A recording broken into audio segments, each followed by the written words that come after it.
আসসালামু আলাইকুম। তো আজকে হেমোরয়েড অর্থাৎ পাইলস নিয়ে কথা বলবো। তো অনেকের এটা মলদ্বারের বিভিন্ন সমস্যা হয়ে থাকে, অনেকে জানে থাকবেন। তো পাইলস হলো গ্রেড হিসাবে আমরা চিকিৎসা করে থাকি। যাদের গ্রেড 1 অর্থাৎ প্রথম পর্যায়ে যেটা ধরা হয়, তাদের কিন্তু কি হয়, গ্রেড 1-এ সাধারণত তাদের পাইলসে শুধু মলদ্বার দিয়ে রক্ত বের হবে বাট পেইনলেস, অর্থাৎ তার কোনো ব্যথা থাকবে না। পাইলসে কিন্তু কোনো ব্যথা থাকে না, শুধু রক্ত বের হয়। এটা কিন্তু খুবই ইম্পর্টেন্ট একটা সাইন।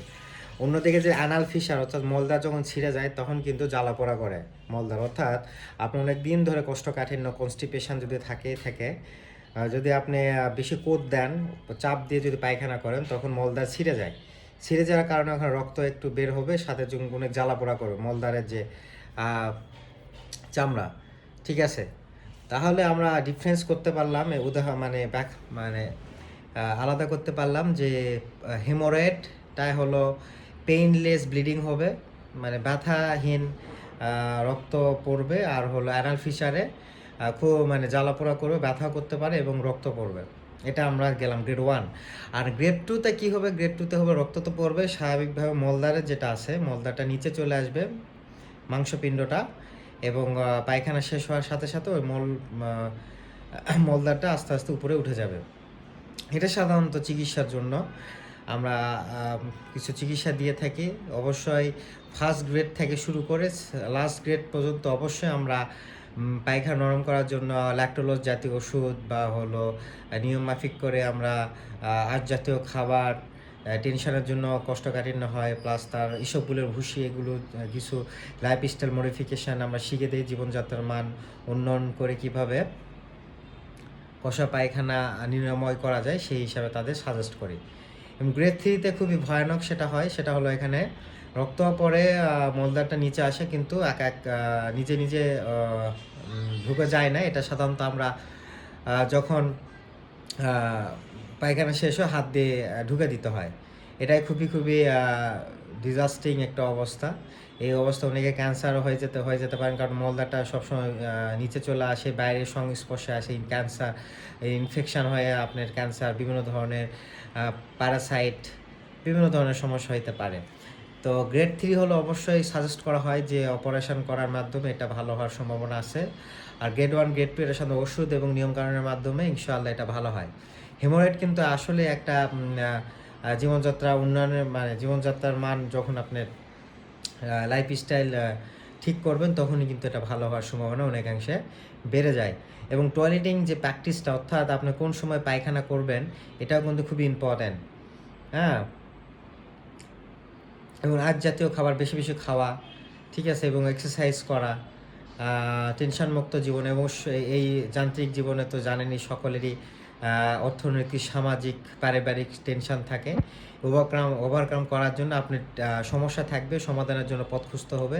এবং যে সমস্যা থাকে আমাদের সকলেই সেটা ডায়েরিতে লিখতে হবে, সেটা সমাধান করার চেষ্টা করতে হবে।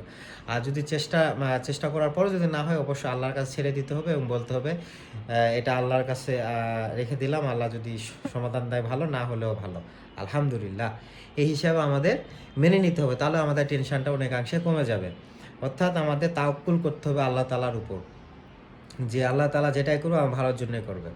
ঠিক আছে, এবং চেষ্টা আমার যে আল্লাহ তাআলা দিছে, চেষ্টাটা করে যেতে হবে আমাদের নিয়ম করে। তো এই তো পাইলস, হেমোরয়েডটা গ্রেড 1 গ্রেড 2 গ্রেড 3 হিসেবে বললাম কী কী চিকিৎসা। এবং অবশ্যই এগুলো সমস্যা তাহলে কোন ডাক্তার দেখাবেন?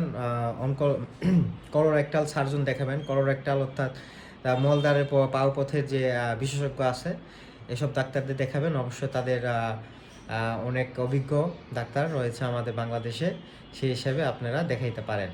আর এটাই বলবো, আমাদের নিয়মমাফিকভাবে জীবনযাপন করলে অবশ্যই নট অনলি হেমোরয়েড পাইলস, আবার অন্যান্য যেমন হলো লাইফস্টাইল মডিফিকেশান ডিজিজ, যেমন হলো ওবিসিটি, মোটা, প্রেশার, হাইপারটেনশান, তারপর হলো আপনার হলো ইনসুলিন রেজিস্ট্যান্স, গাউট, দেন যত ধরনের লাইফস্টাইল মডিফিকেশান ডিজিজ আছে, তৎক্ষণাৎভাবে আপনি উপকৃত হইতে পারেন।